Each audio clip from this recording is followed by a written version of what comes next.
Yes, yes, yes, yes, yes. Hey guys, Gerald Peters. Thanks for joining me on this little 30-day adventure here. I'm saying 30 days, basically a month long. Okay, the markets are open, obviously 5 days a week. I'm sure a good possibility I'll come up with some stuff on the weekends. Should at least be, I'm hoping, 20 videos. What I'm gonna try to do is take you from beginning to looking the way that I trade. At the end, maybe you say, hey, this ain't really for me. I don't like the way this guy trades. There's a lot of ways to trade the market, okay? There are millions and millions and millions of people every day who get up, get on their phone, get on their computers from all over the world. There's people inside, I run a group called the Money Flow Trading Society. We have people from Egypt, Oman, Kuwait, to Czechoslovakia, to Singapore, to the Netherlands, to Chicago, to Texas, like everywhere, people all over that are interested in the stock market. And there's also, and more so trading, and there's also institutional traders, banks, insurance companies, hedge funds, mutual funds, ETFs, all these different people all have a different agenda. There's banks, there's brokerage firms trying to front run trades. There's high frequency traders, day traders, options trading. All this chaos is descending every day at the same time, and it's like this giant, crazy mess. What you have to do as a trader is try to find some way to get an edge. Kind of like, think of it as playing cards. If you're familiar with poker or blackjack, the only way to win is to have some sort of edge, but not only have an edge, be able to define that edge, and then be able to hold to that edge consistently, repetitively over a long period of time. And if you can't do that, then you're just lucky. Hey, better to be lucky than good, my dad used to say. But we don't want to work on luck. What I'm going to try to teach you is we're going to start with charts. Now I'm not going to spend a lot of time trying to teach you the fundamental analysis of the stock market. There's two basic concepts. Fundamental analysis, that's people like Warren Buffett. They're reading balance sheets, they're looking at forecasted earnings, they're listening to conference calls. I'd encourage you to go listen to a conference call, and it's like going to the dentist. There's conference calls, there's, here's what I like to do. There's such a thing in this world called outsourcing. When I have a plumbing problem, even though I do my own remodels, I call a plumber. And even though I like to do drywall and paint and look for the house and manage and all that, I call an electrician. So I kind of like to outsource the fundamental analysis. I do what's called the preliminary. I make sure it's a real company. I make sure they make a real product or provide a real service. I make sure it's actually real. I would encourage you to use stocks that you already know. So you should go make a list right now of 1 to at least 20, maybe 25 stocks. I track about 70 stocks a day. Sounds like a lot, it's not. I can go through them, but you could pretty easily look at 25 stocks a day, committing 30 minutes a day. And this could be, right now, your goal isn't to find the next Microsoft or some unknown stock. It's just to learn the basics in the process. So maybe you use Roku at home. I do. I trade the stock. Maybe you have an Amazon Prime account, right? I do. I trade the stock. Maybe you use Facebook and Instagram. I have an Instagram business, right? I sold you a book. So I trade the stock. Maybe your kids are on Snapchat, okay? You see what I'm doing here? Maybe you use AT&T. Maybe you like to drink Pepsi. Maybe Southern Electric is your electric provider. Maybe you like Campbell's Soup. Maybe you like Tesla. Maybe you own a Tesla. Maybe you own a Ford or a Chevy. Or maybe you like woodworking, so you buy shit at Home Depot. You get what I'm saying here? These things are all in your own life. You don't want all tech stocks. A lot of times when I see young kids, all they have is tech stocks. Nothing wrong with focusing on what you know best. The problem with that is your sector is going to run out of favor. There's going to be times when the market hates oil stocks, and then there's going to be times when they love it. There's going to be times when tech is all that matters. Then there's going to be times where nobody's touching it. Then it's going to be, the story's going to be they're overvalued. Then there's going to be times where it's all about bonds. And then there's going to be times where gold explodes. We want to trade all that shit. We want to be in all those games. So right now I'm long gold. I'm long gold, right? I'm also short the SPY as we speak. I just got short a few minutes ago before recording this. I was long the SPY. The SPY is the S&P 500 as a trade, as a swing trade. What do we mean when we say swing trade? If you followed me long, you've seen me do this pattern. A lot of people have copied this pattern. A lot of people. Now, I didn't create it. I copied it. Steve Jobs didn't invent the phone, the camera, the audio device, or editing. Like, he put it all into one package and sold it to you, right? I didn't create this. This is not proprietary. This is an illustration of the 4 stages of price movement. That's what we're going to talk about in the first video that I'm going to show you. It is crucial. The stocks don't matter right now. The indicators don't matter. What matters is that you can take your eyeballs and look on a naked chart and see the 4 stages of price movement. They call this accumulation. We'll just do ACC. Accumulation.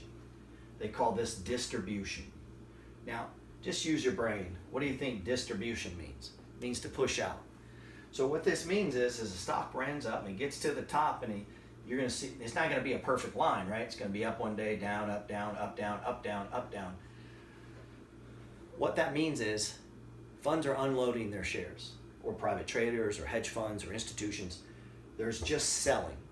There's so much selling that the stock can't go any higher. That's distribution.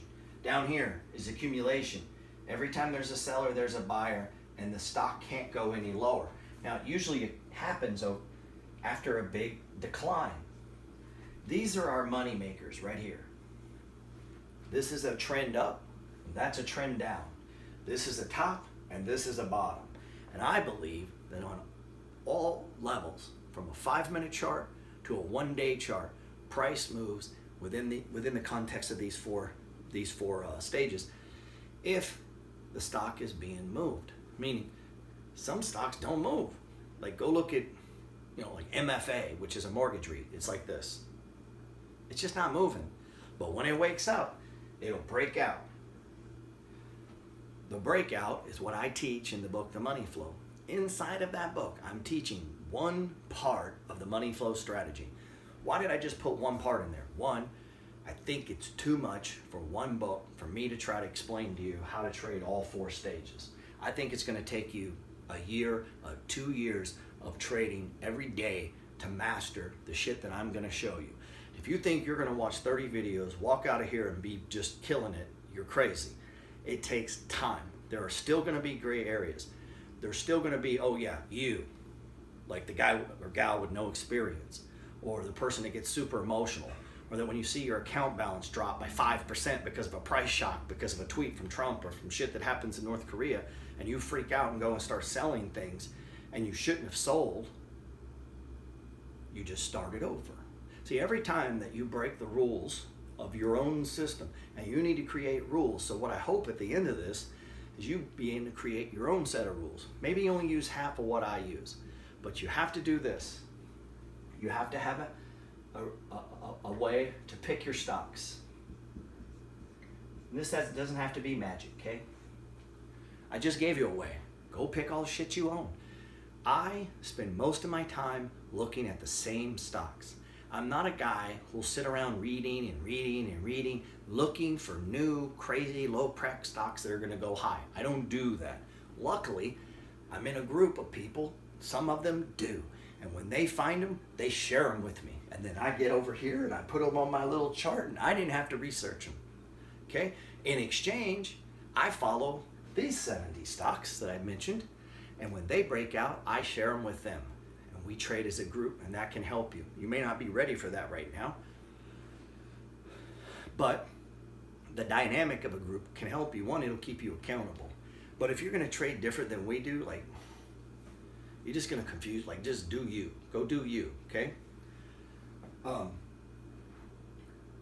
So often, I read Barron's, just like sports. People say, how do you keep up with the market? How do you keep up with NFL? You watch ESPN, you watch Inside the NFL. Like, I read Barron's, I look at Yahoo Finance, I look at CNBC, I look at my charts, and then I go, oh, what happened to Apple? And I go read on it, which leads me to this, which leads me to that. And one rabbit hole goes down another rabbit hole. And if you're doing this all the time, you're just kind of in the flow of the market, right? Well, that's what this is all about.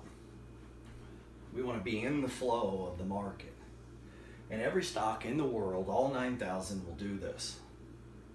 And we can buy the breakouts. Now, I don't know that it's going up, but I can tell you exactly what a breakout looks like, and it looks the same every time. If you're at the blackjack table and the dealer has a 5 and you get a 9 and a 2, you know what to do. You double that hand every single time. That's a stage 2 breakout. And every time it lines up and looks like that, you buy it. And if you do that, some of them will win and they will go up big time. Now, why are we ultimately, as we go forward, I want you to think in your mind, you're not going to have one big trade going. You're going to have 10, 20, 30 trades going all at the same time. And you might say, wow, I can't process that. You can. Trust me. It's not that damn complicated. Today I logged in, looked at Facebook, took 5 seconds. There's nothing to do. Next chart. Like, that's how quick, once you've learned how the 6 points that help us, one, determine which stock to pick, where to enter. So we need to, let's erase this. So this is what I'm going to try to help you understand around the context of the 4 stages. Again, at the end of this, you may think I'm crazy. I promise you're going to get $97 worth of value. I spent thousands of dollars to go to seminars to learn this stuff. Around the context of this price movement, 1, we got to pick our stocks, right? 2, we need to have a trigger or an entry. Something needs to happen to tell us to buy, to sell, to take profits, and what? To accumulate. Number 2, 3, we need a trigger, so that's our buy point, right? We need a target. We need a systematic way to scale into a stock and to scale out of a stock, and that's what this class is about. We need a target. And you'll hear me talk about look left. And then number 4, we need to protect ourselves, which is called a stop, a protective stop. Don't get too buried in the weeds here. Like today I had a guy say, you'll hear, well, we'll get to that. Meaning don't get too analytical, okay? Just kind of go with it. You're not going to understand some things, but at the end, it's all going to come together, okay? I'm not a professional teacher. I'm a horrible writer. And this is my first time to do a class like this, okay? So I'm going to mess up. I'm going to say shit. The video's going to mess up. There's going to be times where it's probably going to be even blurry or something. Work with me. I'm going to work with you, and we'll get through this. And I'm going to try to transfer as much as I can from me to you, and hopefully it'll help you, okay? God bless.